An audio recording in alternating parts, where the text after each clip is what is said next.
For thousands of years, one name has echoed through history, a symbol of a lost paradise, advanced technology, and a catastrophic end. Atlantis. It's the ultimate lost world, a continent swallowed by the sea, leaving behind nothing but a legend. But where did this incredible story come from? The answer is surprisingly simple. It all traces back to one man, the ancient Greek philosopher, Plato. To find Atlantis, we have to travel back to around 360 BC, to two of Plato's famous dialogues, the Timaeus and the Critias. What's fascinating is that Plato didn't present this as a fairy tale. He framed it as a true historical account, a story passed down through generations.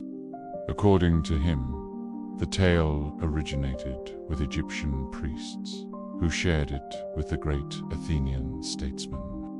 Solon then brought the story back to Greece, where it was preserved in Plato's family for centuries. This framing gives the story an incredible weight of authenticity.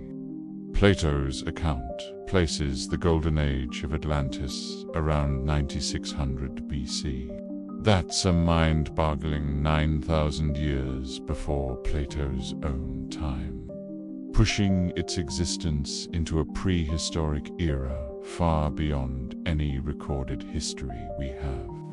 This timing alone elevates Atlantis from a simple lost city to a truly mythical, almost alien civilization. He describes Atlantis as a massive island nation located in the Atlantic Ocean, specifically beyond the Pillars of Hercules, which we now know as the Strait of Gibraltar. This wasn't some small settlement. It was a vast and powerful empire, supposedly founded by Poseidon, the god of the sea, for his half-divine children. In the beginning, these Atlanteans were models of virtue and wisdom, living in a perfect society. The capital city of Atlantis was an absolute marvel of engineering and design. Imagine a city built in a series of concentric rings of land and water, like a giant bullseye. These rings were connected by massive canals, wide enough for ships to sail through, and grand bridges that spanned the waterways. The architecture was said to glitter with precious metals like gold, silver, and a mysterious, fiery metal called orichalcum. The Atlanteans were master builders, constructing enormous harbors, sophisticated defensive walls, and temples of breathtaking scale. Some later interpretations even speculate they harnessed advanced forms of energy, perhaps using giant crystals, although Plato's original text focuses more on their incredible construction skills. This technological and architectural superiority translated directly into military and political power. Atlantis became what's known as a thalassocracia naval empire. Its fleet was unmatched, allowing it to conquer neighboring islands and extend its influence across parts of Europe and Africa. Eventually, their ambition grew, and they set their sights on conquering the ancient, prehistoric city of Athens. This is where the story takes a dark turn. At its core, the story of Atlantis is a moral tale. The downfall of this great civilization didn't come from an outside enemy, but from within. It began with hubris. As generations passed, the divine blood of the original Atlanteans became diluted with mortal blood. With this dilution came the corruption of their character.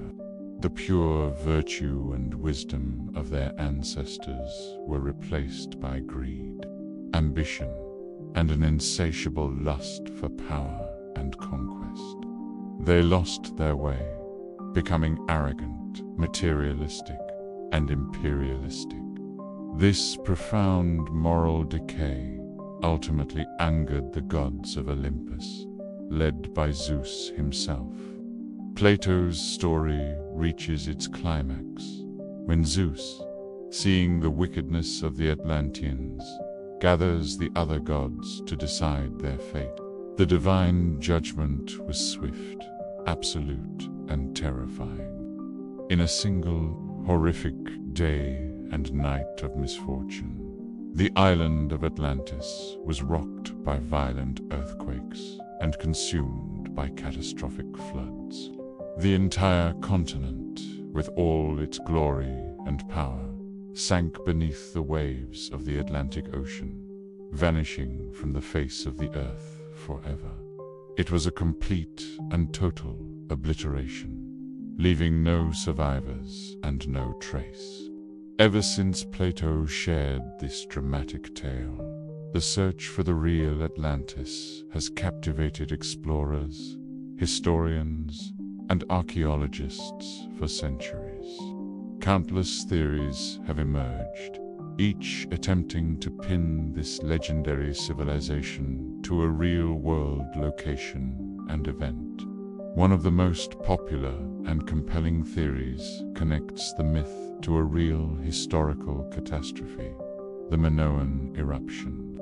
Around 1600 BC, the volcanic island of Thera, which we know today as Santorini, exploded in one of the largest volcanic events in human history.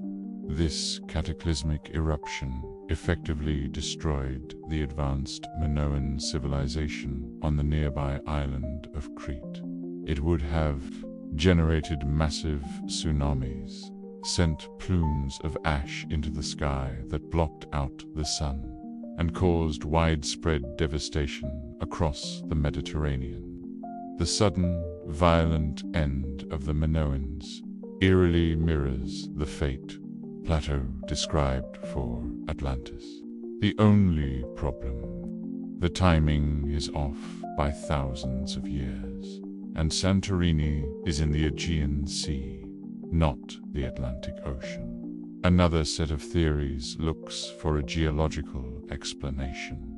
Some researchers propose that a large landmass in the Atlantic really did sink due to some rapid geological event, like a massive earthquake or a sudden sea level rise at the end of the last ice age. Proponents of this idea often point to underwater plateaus or island chains like the Azores or the Canary Islands as the possible mountain peaks of the sunken continent of Atlantis. They search the seafloor for signs of straight lines or right angles, anything that might suggest submerged man-made structures. However, for many scholars and historians, the most logical explanation is also the least romantic. They argue that Atlantis never existed as a physical place at all. Instead, it was a brilliant philosophical allegory, a story invented by Plato to make a political and moral point. In this interpretation, Atlantis is a literary tool, a fictional foil to Plato's vision of an ideal state, which he represented as ancient Athens. Think about it. Atlantis is described as a wealthy, technologically advanced naval empire corrupted by power and greed. It represents the dangers of imperialism and moral decay. Ancient Athens, in contrast, is portrayed as a smaller, virtuous, land-based society that values justice and moderation. Plato may have created the story of Atlantis as a cautionary tale for the Athens of his own time, which was grappling with the temptations of empire and expansion. The story serves as a powerful warning. hubris and corruption lead to divine punishment and total destruction.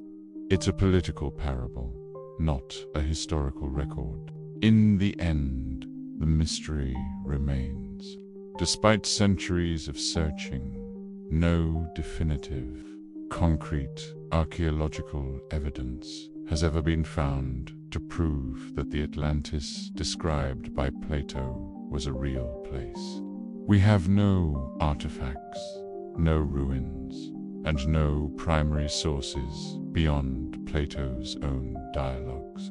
This lack of evidence is what keeps the legend alive, allowing it to be whatever we want it to be: a historical puzzle, a source of fantastic speculation, or a profound moral lesson. So, was Atlantis a real, thriving civilization, wiped out in a cataclysm? Or was it a masterful invention, a cautionary tale from one of history's greatest minds?